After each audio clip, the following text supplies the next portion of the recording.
আসসালামু আলাইকুম। আমি আপনাদের মাইক্রোসফট ওয়ার্ডে বিগিনার টু এক্সপার্ট কোর্সটি চালু করেছি।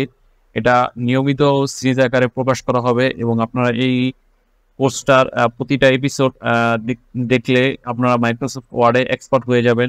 তো মাইক্রোসফট ওয়ার্ড আমরা যখন ওপেন করব তখন আহ, এই সাইডের ট্যাবগুলো দেখতে পাবো। এখানে কিছু অপশন আছে, এখানে হোম, রিসেন্ট, প্রিন্ট। এখানে রিসেন্টে আমি যে কাজগুলো করেছি এর আগে ওইগুলোর শর্টকাট দেখতে পাবো এবং এগুলো ক্লিক করলে ওই ডকুমেন্টে আমরা চলে যেতে পারবো। তো নিউতে ক্লিক করলে আমরা মাইক্রোসফট ওয়ার্ডের নিচে কিছু টেমপ্লেট সাজেস্ট করছে। এই টেমপ্লেটগুলো আপনারা এডিট করে আপনাদের মনের মতো করে ডকুমেন্ট তৈরি করতে পারবেন। তো আমরা মূলত ব্লাঙ্ক ডকুমেন্ট নিয়ে কাজ করব। তো ব্লাঙ্ক ডকুমেন্টে ক্লিক করার পরে আমরা মাইক্রোসফট ওয়ার্ডের মূল ইন্টারফেসে চলে যাব। তো মূল ইন্টারফেসে চলে গেলে আমরা যে মাইক্রোসফট ইন্টারফেসটা এরকম দেখতে। তো এখানে এখানে একটা কম্বো আছে নিচের দিকে, এটা হলো কুইক অ্যাক্সেস টুলবার, আর এটা হলো মাইক্রোসফট ওয়ার্ডের টাইটেল বার, এটা হলো রিবন। আর এই রিবনের ভিতরে যে অপশনগুলো হয়েছে যে হলো রিবন ট্যাব।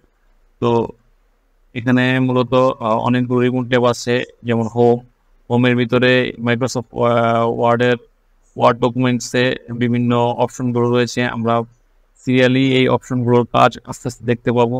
তারপর এখানে ইনসার্টে বিভিন্ন picture, shape, icon, smart tools, বিভিন্ন ধরনের অপশন রয়েছে। এইগুলো সম্পর্কে আমরা আস্তে আস্তে জানতে পারবো। Design, layout, reference, mailing, review, view, add-ons, help, এই অপশনগুলো রয়েছে। তো আমরা আস্তে আস্তে এই সম্পর্কে জানতে পারবো। এখানে রয়েছে রুলার বার, এখানে রয়েছে স্লাইডার বা ভার্টিক্যাল বার, এখানে রয়েছে স্ট্যাটাস বার। আমরা যখন মাইক্রোসফট ওয়ার্ডে কোনো ডকুমেন্ট বা বিভিন্ন পেজ নিয়ে কাজ করব তখন এই স্ট্যাটাস বারে আমরা জানতে পারবো। যেমন পেজ 1 এর মানে আমরা প্রথম পেজে আছি। যখন আমরা এই পেজটা লেখা শেষ করব দ্বিতীয় পেজে যাব তখন এটা 1 হবে। ওয়ার্ড এখানে 0 ওয়ার্ড, কারণ আমি এখানে কিছু লেখি নেই।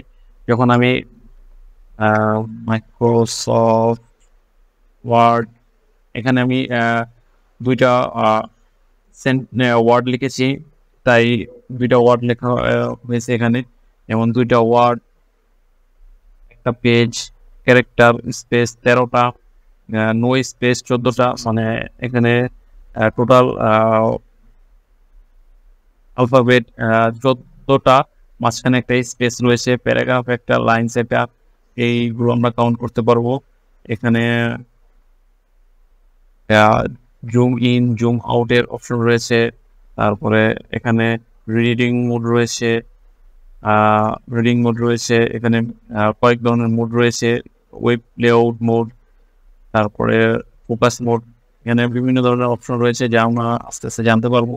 তো মাইক্রোসফট ওয়ার্ডের আমরা মূলত এই পরিচয় পর্বটাই শেষ করলাম।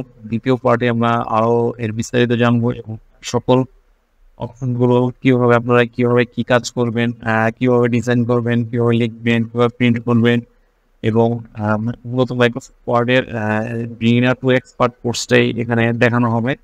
আপনাদের সবাইকে ধন্যবাদ।